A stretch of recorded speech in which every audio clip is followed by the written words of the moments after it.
Welcome back, underdogs, misfits, and little lunatics. Let's get into it. Chapter 17 of the doctor's office. Looks like few you guys need to go visit the doctor's office, huh? Anyway, all fun put aside. How's everybody doing today? I feel wonderful. Mm, There's something so sweet about the truth now, isn't there? Well, stripped to his underpants. Oh, sorry. Chapter 17 The Doctor's Office.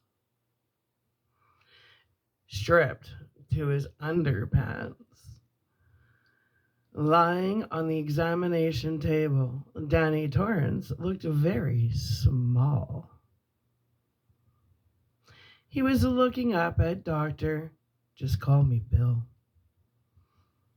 Edmonds, who was wheeling a large black machine up beside him. Danny rolled his eyes to get a better look at it. Don't let it scare you, guy, Bill Edmonds said. It's an electro env. I'm gonna spell this bitch out.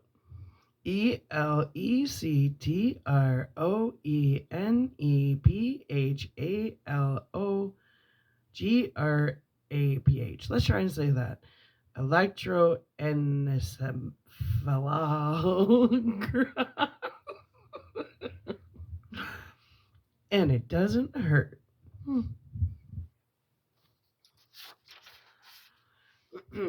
Electro. See, he couldn't even spell it out.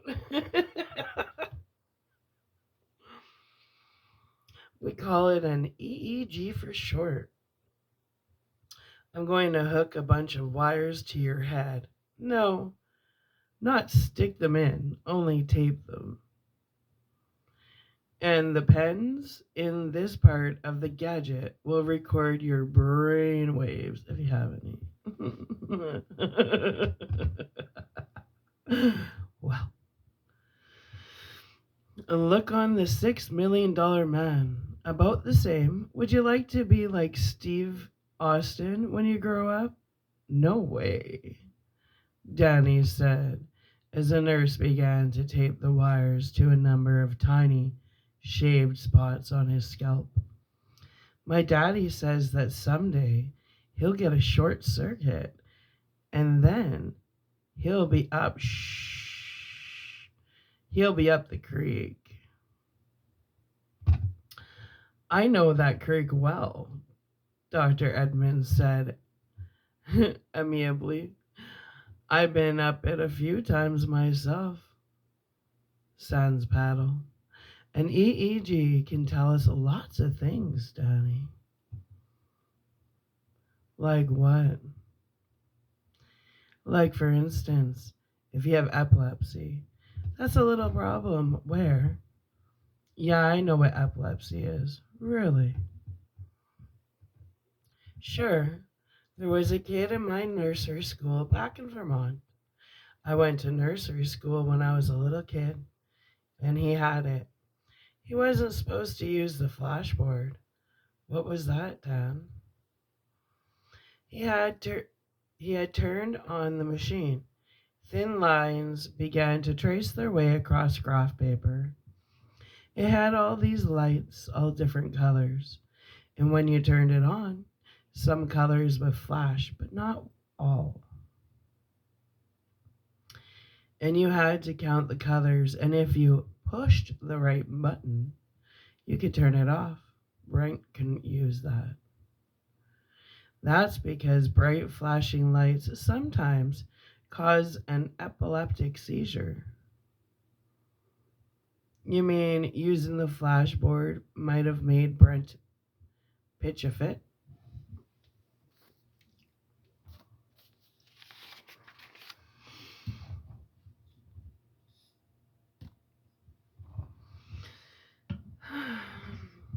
Edmonds and the nurse exchanged a brief, amused glance. Inelegantly, but accurately put, Danny. What? I said you're right. Except you should say seizure instead of pitch a fit. And that's not nice. Okay, a lie just as still as a mouse now. Okay. Danny, when you have these little whatever they are, do you ever recall seeing bright flashing lights before you? No. Funny noises, ringing, or chimes like a doorbell? Huh? Huh? How about a funny smell, like maybe oranges or sawdust? Or a smell like something rotten? No, sir. Sometimes do you feel like crying before you pass out, even though you don't feel sad? No way. That's fine then. Have I got epilepsy, Dr. Bill? I don't think so, Danny. Just lie still. Almost done. The machine hummed and scratched for another 5 minutes, and then Dr. Edmonds shut it off. All done, Guy, Edmonds said briskly. Let Sally get those electrodes off you, and then come into the next room. I want to have a little talk with you. Okay? Sure. Sally, you go ahead and give him a time test before he comes in. All right. Edmonds ripped off the long curl of paper the machine had extruded and went into the next room looking at it. I'm going to prick your arm just a little, the nurse said. After Danny had pulled up his pants. It's to make sure you don't have TB. They gave me that at my school just last year, Danny said without much hope. But that was a long time ago, and you're a big boy now, right? Right.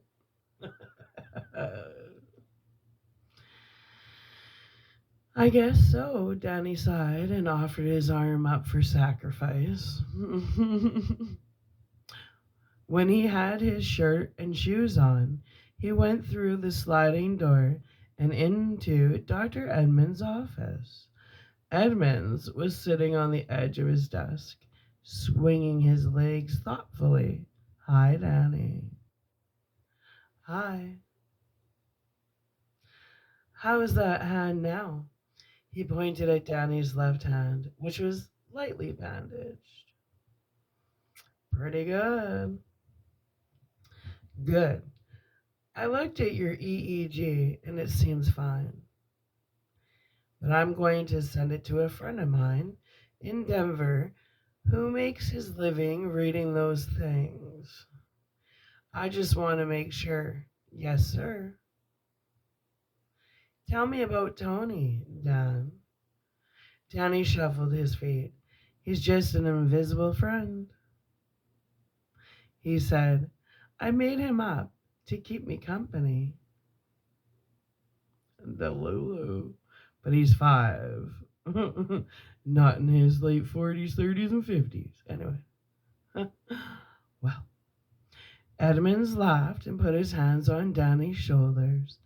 Now, that's what your mom and dad say. But this is just between us, Guy. I'm your doctor. Tell me the truth, and I'll promise not to tell them unless you say I can. Danny thought about it. He looked at Edmonds and then, with a small effort of concentration, he tried to catch Edmonds' thoughts, or at least the color of his mood. See, Danny could see auras. I can see auras. So when he says color of his mood. He means auras.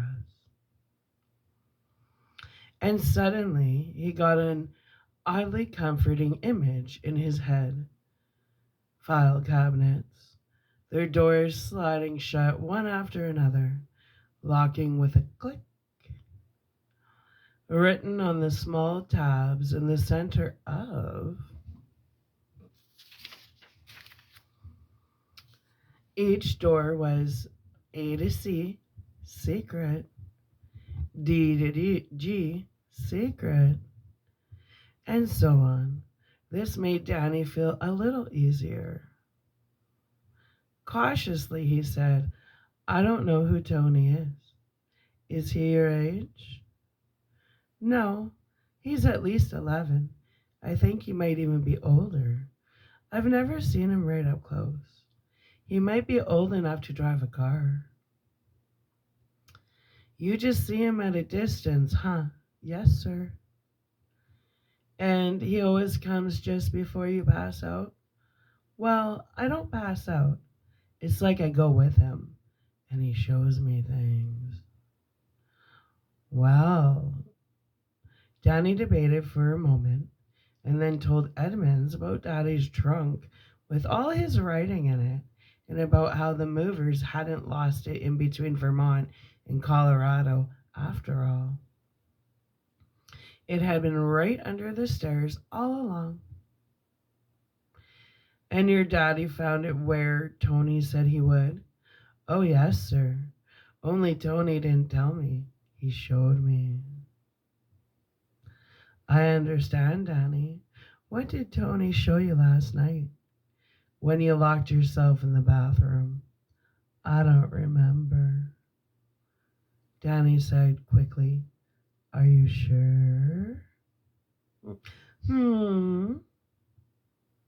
Memory lapse. Yes, sir. A moment ago I said you locked the bath. A moment ago I said you locked the bathroom door. But that wasn't right, was it? Tony locked the door? No, sir. Tony couldn't lock the door because he isn't real. He wanted me to do it, so I did. I locked it. Mere magic can get out of control, huh? You know who I'm talking to. Does Tony always show you where lost things are? No, sir. Sometimes he shows me things that are going to happen. Really? Sure. Like one time Tony showed me the amusements and Wild Animal Park in Great Barrington. Tony said Daddy was going to take me there for my birthday. He did too. What else does he show you? Danny frowned. Signs. He's always showing me stupid old signs, and I can't read them. Hardly ever. Why do you suppose Tony would do that, Danny? I don't know. Danny brightened. But my daddy and mommy are teaching me to read, and I'm trying real hard. So you can read Tony's signs. Well, I really want to learn. But that too, yeah. Do you like Tony, Danny? Danny looked at the tile floor and said nothing. Danny? It's hard to tell, Danny said. I used to. I used to hope he'd come every day because he always showed me good things, especially since Mommy and Daddy don't think about divorce anymore. Dr. Edmund's gaze sharpened, but Danny didn't notice.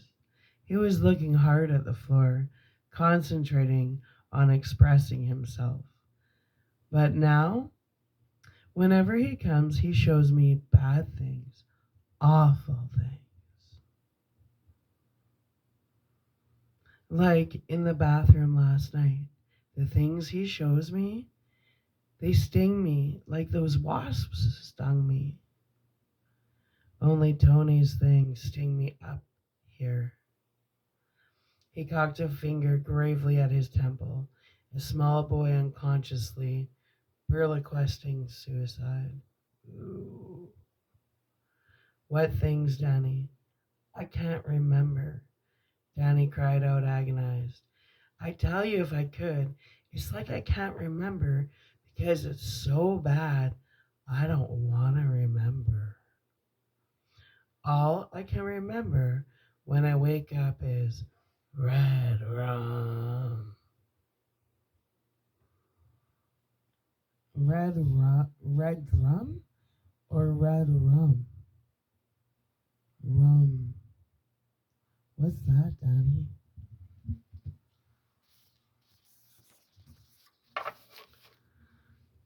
I don't know. Danny, yes, sir. Can you make Tony come now? I don't know. He doesn't always come.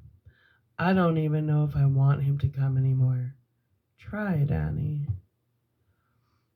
It'll be here, or I'll be here. Danny looked at Edmonds doubtfully. Edmonds nodded encouragement. Danny let out a long, sighing breath and nodded. But I don't know if it will work. I never did it with anyone looking at me before. And Tony doesn't always come anyway. If he doesn't, he doesn't, Edmund said. I just want you to try. Okay. He dropped his gaze to Edmund's slowly swinging loafers and cast his mind outward towards his mommy and daddy. They were here someplace, right beyond that wall with the picture on it. As a matter of fact, in the waiting room where they had come in, sitting side by side but not talking, leafing through magazines, worried about him. He concentrated harder, his brow frowning, trying to get into the feeling of his mummy's thoughts. It was always harder when they weren't right there in the room with him. Then he began to get it. Mommy was thinking about a sister, her sister. This sister was Dad. His mommy was thinking that was the main thing that turned her mommy into such a bitch, into such an odd biddy, because her sister had died. As a little girl, she was hit by a car. Oh God, I could never stand anything like that again, like Aileen. But what if he's sick? Really sick. Cancer, spinal meningitis, leukemia, brain tumor, like John Gunther's son, or muscular dystrophy. Oh geez, kids his age get leukemia all the time. Radium treatments, chemotherapy. We couldn't afford anything like that, but of course, they just can't turn you out to die on the street, can they? And anyway, he's all right. All right, all right. You really shouldn't let yourself think. Danny? About Eileen and Danny. The car, Danny. But Tony wasn't there. Only his voice. And it faded. Danny followed it down into the darkness.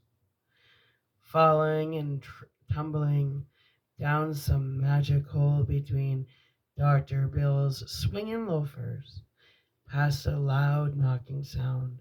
Further, a bathtub cruised silently by. In the darkness was some horrible thing, lolling in it, past a sound like sweetly chiming church bells, past a clock under a dome glass.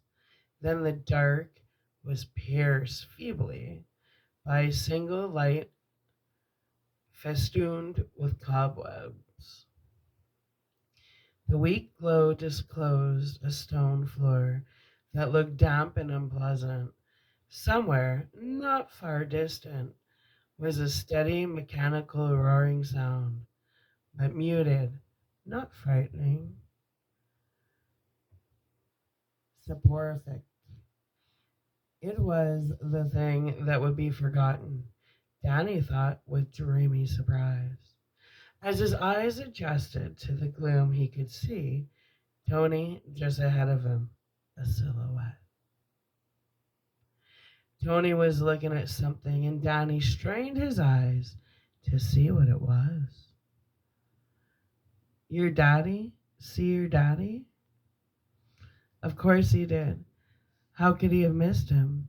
Even in the basement light's feeble glow, Daddy was kneeling on the floor, casting the beam of a flashlight over old cardboard boxes and wooden crates. The cardboard boxes were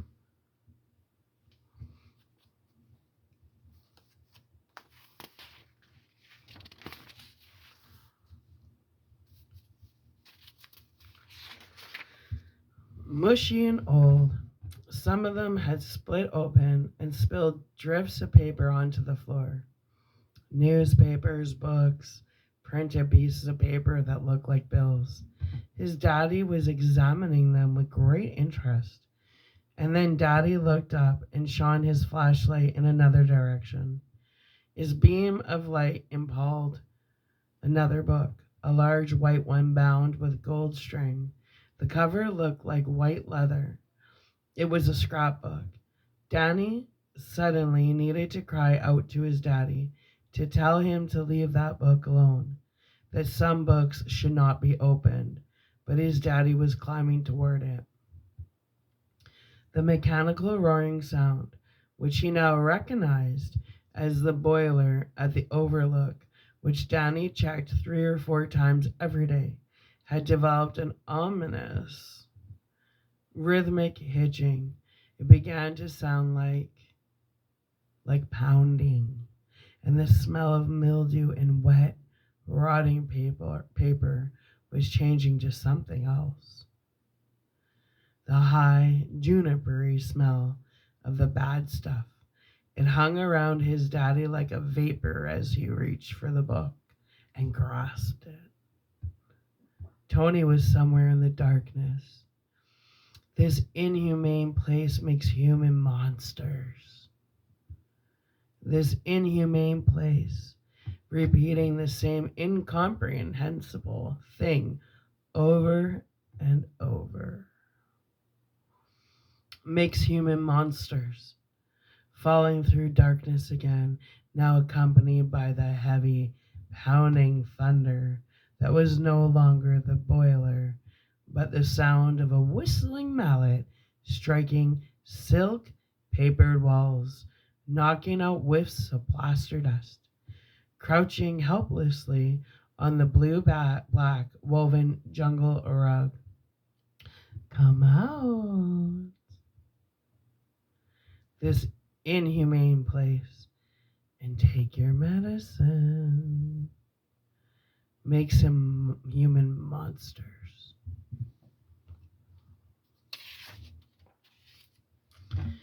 With a gasp that echoed in his own head, he jerked himself out of the darkness. Hands were on him, and at first he shrank back, thinking that the dark thing in the Overlook of Tony's world had somehow followed him back into the world of real things. And then Dr. Edmonds was saying, "You're all right, Danny. You're all right. Everything is fine." Danny recognized the doctor, then his surroundings in the office. He began to shudder helplessly. Edmonds held him.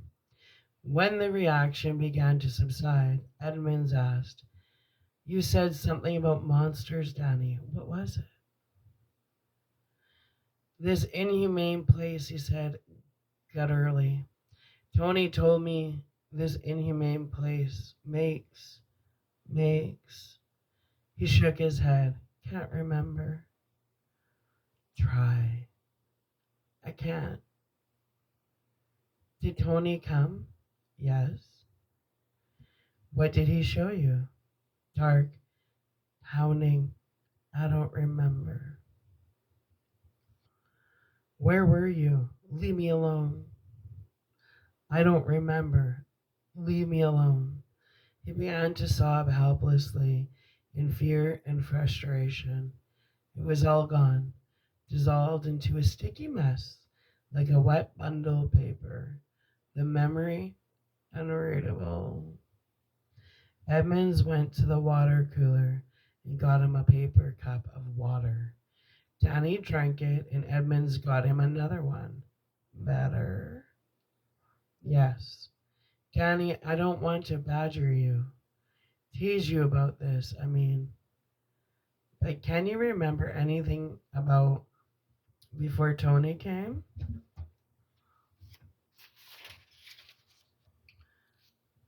My mommy, Danny said slowly. She's worried about me. Mothers always are, Guy. No, she had a sister that died when she was a little girl, Eileen. She was thinking about how Eileen got hit by a car, and that made her worried about me. I don't remember anything else. Edmonds was looking at him sharply. Just now she was thinking that. Out in the waiting room. Yes, sir. Danny, how would you know that? I don't know. Danny said wanly. The Shining, I guess. That what? Danny shook his head very slowly. I'm awful tired. Can't I go see my mommy and daddy? I don't want to answer any more questions. I'm tired and my stomach hurts. Are you going to throw up? No, sir. I just want to go see my mommy and daddy. Okay, Dan. Edmund stood up. You go on out and see them for a moment. Then send them in so I can talk to them. Okay? Yes, sir. There are books out there to look at. You like books, don't you? Yes, sir, Danny said dutifully. You're a good boy, Danny. Danny gave him a faint smile. I can't find a thing wrong with him, Dr. Edmonds said to the Torrances. Not physically. Mentally, he's bright and rather too imaginative. It happens. Children have to grow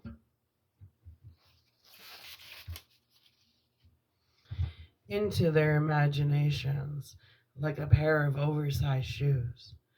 Danny's is still way too big for him. Ever had his IQ tested? I don't believe in them, Jack said.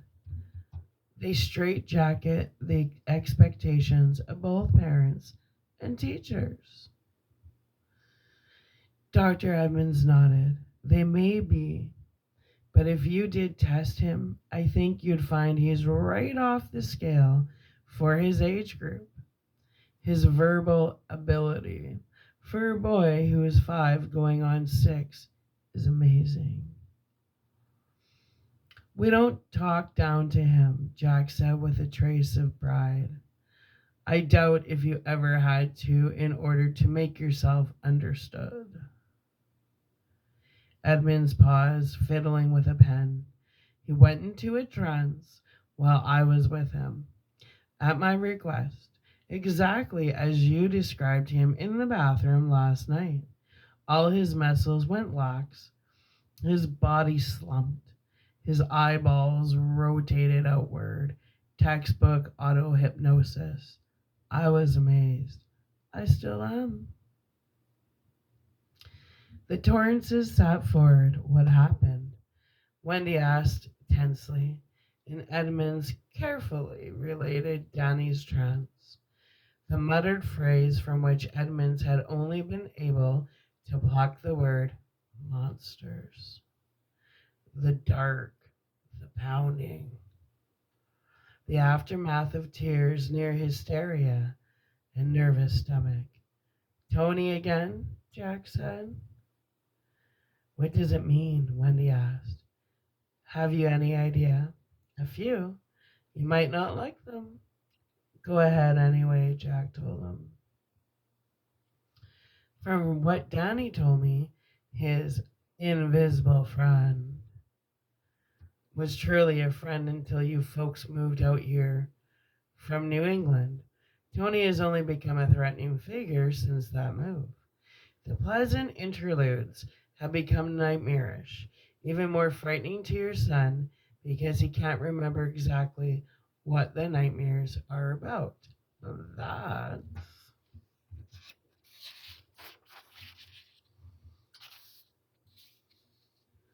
common enough. We all remember our pleasant dreams more clearly than the scary ones. There seems to be a buffer somewhere between the conscious and the subconscious, and one hell of a blue nose lives in there. This sensor only lets through a small amount, and often what does come through is only symbolic. That's oversimplified food, but it does pretty much describe what we know of the mind's interaction with itself. You think moving has upset Danny that badly? Wendy asked. It may have.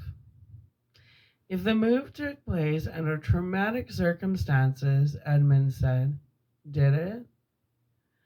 Wendy and Jack exchanged a glance. I was teaching at a prep school, Jack said slowly. I lost my job. I see, Edmund said. He put the pen he had been playing with firmly back in its holder. There's more here, I'm afraid. It may be painful to you. Your son seems to believe you two have seriously contemplated divorce. He spoke of it in an offhand way, but only because he believes you are no longer considering it. Jack's mouth dropped open, and Wendy recoiled as if slapped. The blood drained from her face. We never ever discussed it, she said. Not in front of him, not even in front of each other. I think it's best if you understand everything, Doctor, Jack said. Shortly after Danny was born, I became an alcoholic. I'd had a drinking problem all the way through college. It subsided a little after Wendy and I met, cropped up worse than ever after Danny was born, and the writing I considered to be my real work was going badly. When Danny was 3.5, he spilled some beer on a bunch of papers I was working on, papers I was shuffling around. Anyway, and oh shit. His voice broke, but his eyes remained dry and unflinching. It sounds so goddamn beastly, said out loud. I broke his arm, turning him around to spank him. 3 months later, I gave up drinking. I haven't touched it since. I see, Edmund said neutrally. I knew the arm had been broken, of course. It was set well. He pushed back from his desk a little and crossed his legs. If I may be frank, it's obvious that he's been in no way abused since then. Other than the stings, there's nothing on him but the normal bruises and scabs that any kid has in abundance. Of course not, Wendy said hotly. Jack didn't mean. No, Wendy, Jack said. I meant to do it. I guess someplace inside, I really did mean to do that to him. Or something even worse. He looked back at Edmonds again. You know something, Doctor?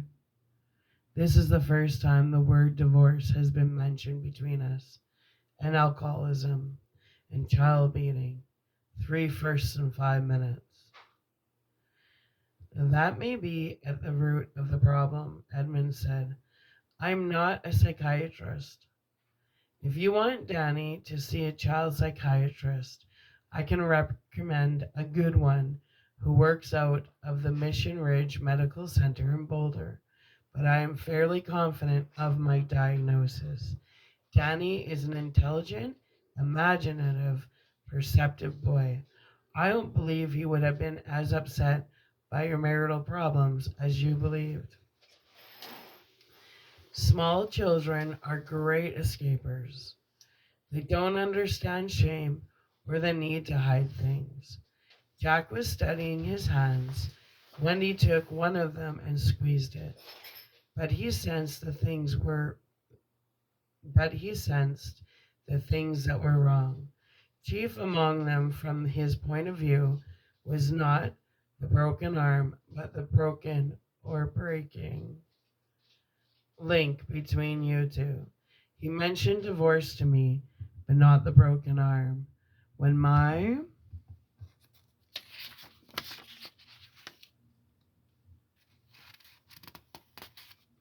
when my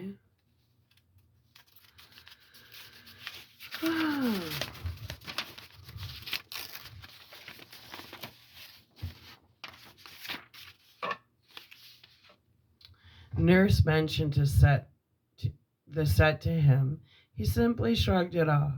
It was no pressure thing. It happened a long time ago, is what I think he said. The kid? Jack muttered. His jaws were clamped together, the muscles in the cheeks standing out. We don't deserve him. You have him, all the same, Edmund said dryly. At any rate, he retires into a fantasy world from time to time. Nothing unusual about that. Lots of kids do, as I recall. I had my own invisible friend when I was Danny's age, and a talking rooster named Chug Chug. Of course, no one could see Chug Chug but me. I had 2 older brothers who often left me behind, and in such a situation, Chug Chug came in mighty handy. And of course, you two must understand why Danny's invisible friend is named Tony instead of Mike or Hal or Dutch. Yes, Wendy said. Have you ever pointed it out to him? No, Jack said. Should we? Why bother?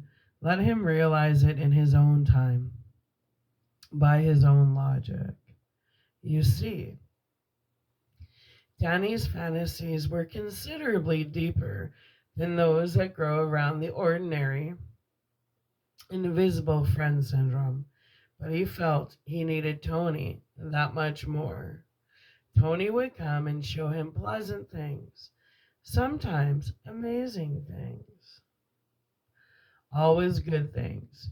Once Tony showed him where Daddy's lost trunk was, under the stairs. Another time, Tony showed him that Mommy and Daddy were going to take him to an amusement park for his birthday. At Great Barrington, Wendy cried. But how could he know those things? It's eerie. The things he comes out with sometimes, almost as if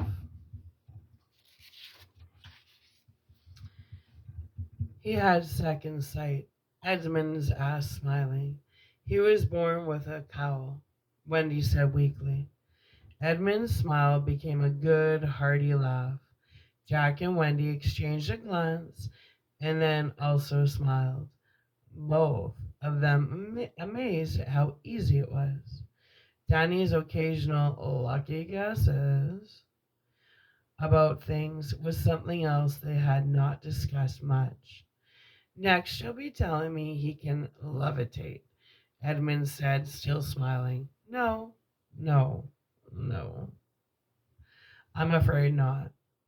It's not extrasensory, but good old human perception, which in Danny's case is unusually keen. Mr. Torrance, he knew your trunk was under the stairs because you had looked everywhere else. Process of elimination. What?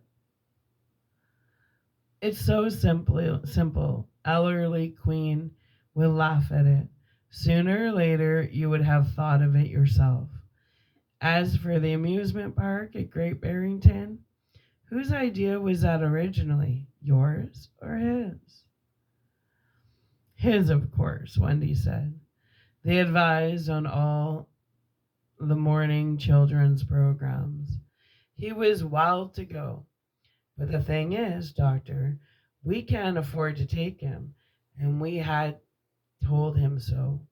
Then a men's magazine I sold a story back in 1971 sent a check for $50, Jack said.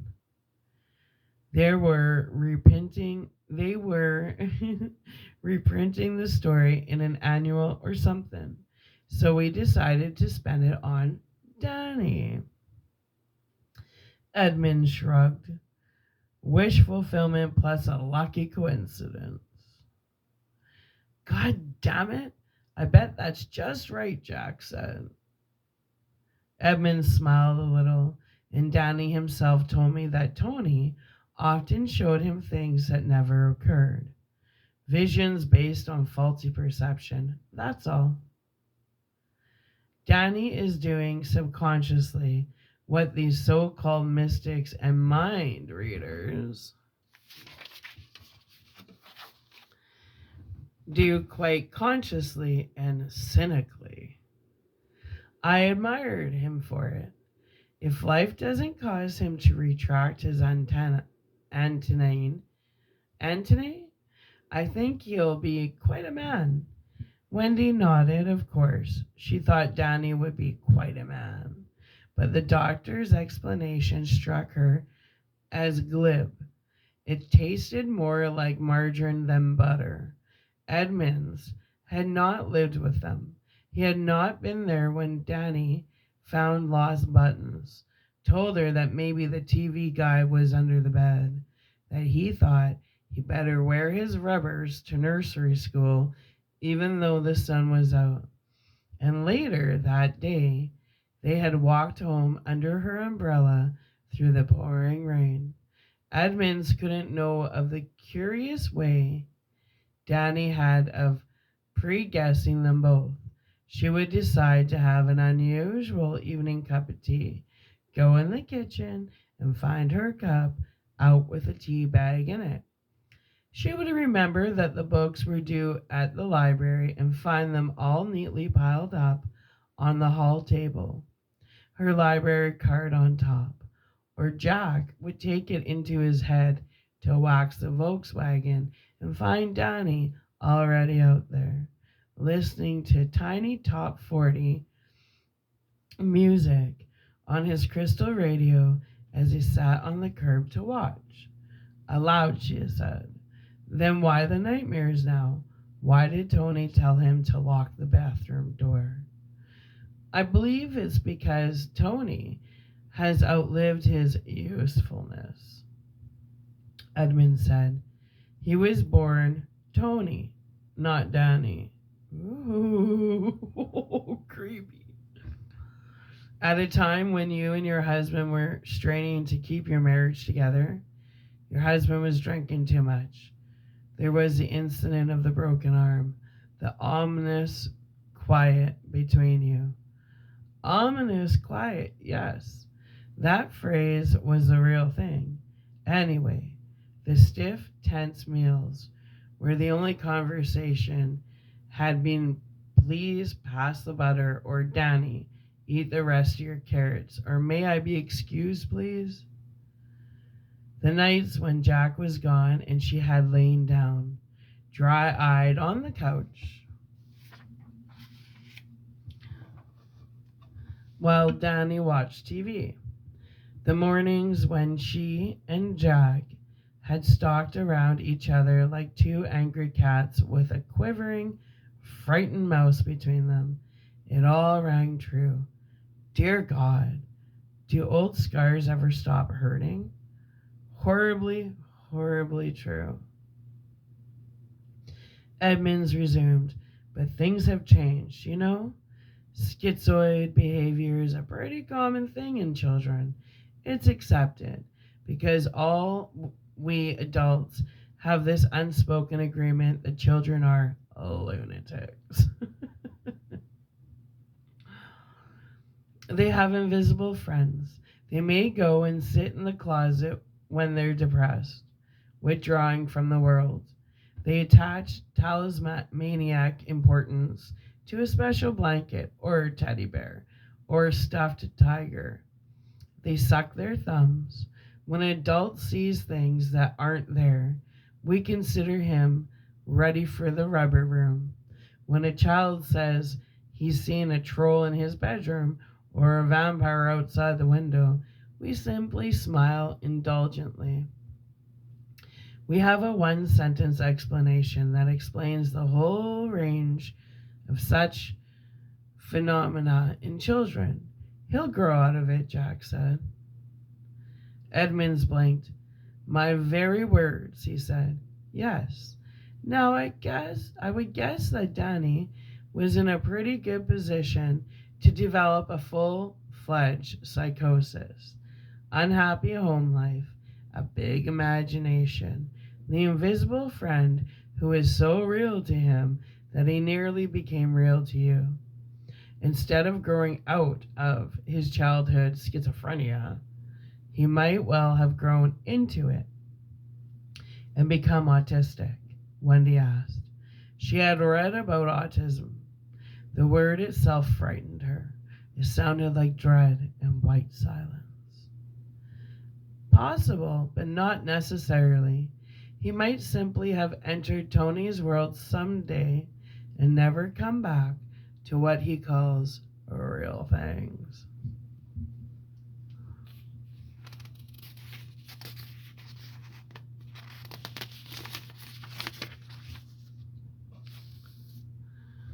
God, Jack said.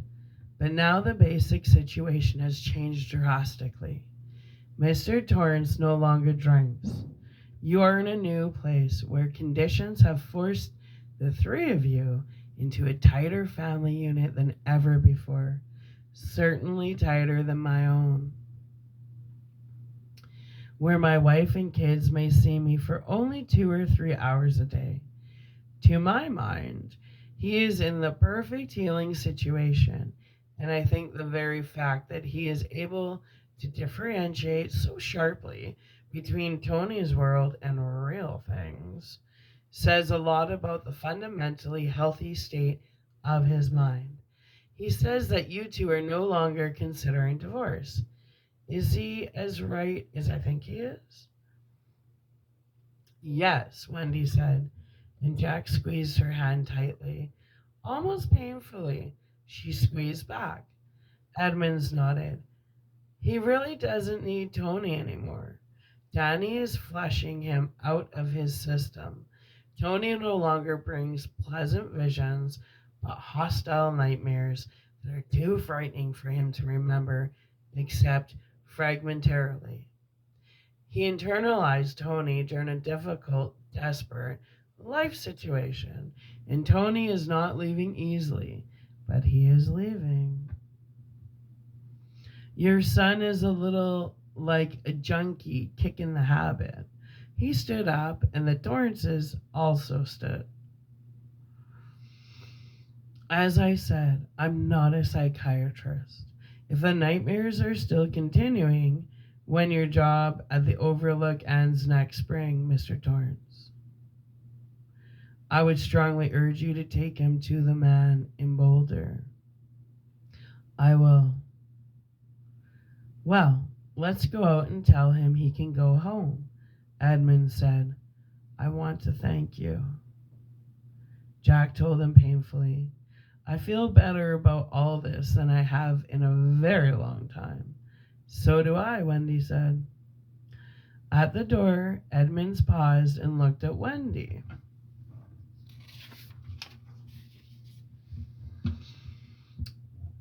Do you or did you have a sister, Mr. Torrance, named Aileen? Wendy looked at him surprised. Yes, I did. She was killed outside her home in Somersworth, New Hampshire, when she was 6 and I was 10.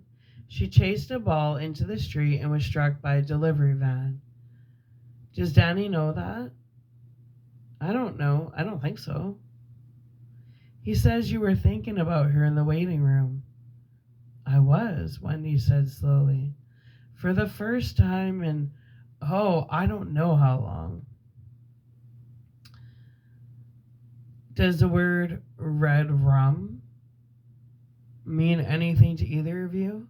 Wendy shook her head, but Jack said, he mentioned that word last night, just before he went to sleep. Red drum. No, rum, Edmonds corrected. He was quite emphatic about that. Rum. As in the drink, the alcoholic drink? Oh, Jack said. It fits in, doesn't it? He took his handkerchief out of his back pocket and wiped his lips with it. Does the phrase "The Shining" mean anything to you? This time they both shook their heads. Doesn't matter, I guess, Edmund said. He opened the door into the waiting room. Anybody here named Danny Torrance that would like to go home? Hi, Daddy. Hi, Mommy. He stood up from the small table where he had been leafing slowly through a copy of Where the Wild Things Are. I love that book. I love that book. And muttering the words he knew aloud, he ran to Jack, who scooped him up. When Wendy ruffled his hair, Edmonds peered at him. If you don't love your mommy and daddy, you can stay with good old Bill. No, sir, Danny said emphatically. He slung one arm around Jack's neck, one arm around Wendy's, and looked radiantly happy. Okay, Edmonds said, smiling. He looked at Wendy. You call if you have any problems. Yes. I don't think you will, Edmonds said, smiling. It's getting interesting, isn't it? Okay, so that was the end of chapter 17. I'm going to upload this, have a little breakfast, and then we'll come back for chapter 18, the scrapbook. All right, little lunatics, misfits, and underdogs. Let's get this show on the road. I'll be back. Okay, thanks for listening. I hope you stay tuned. This is a really good read. I'm really getting into it. I wonder what book we'll read next. And we're on page 194. And so we got like 400 pages left to go. We'll get it done in about 3 days here. I don't know. I'm really enjoying this, so we'll see. All right. I love you. Bye.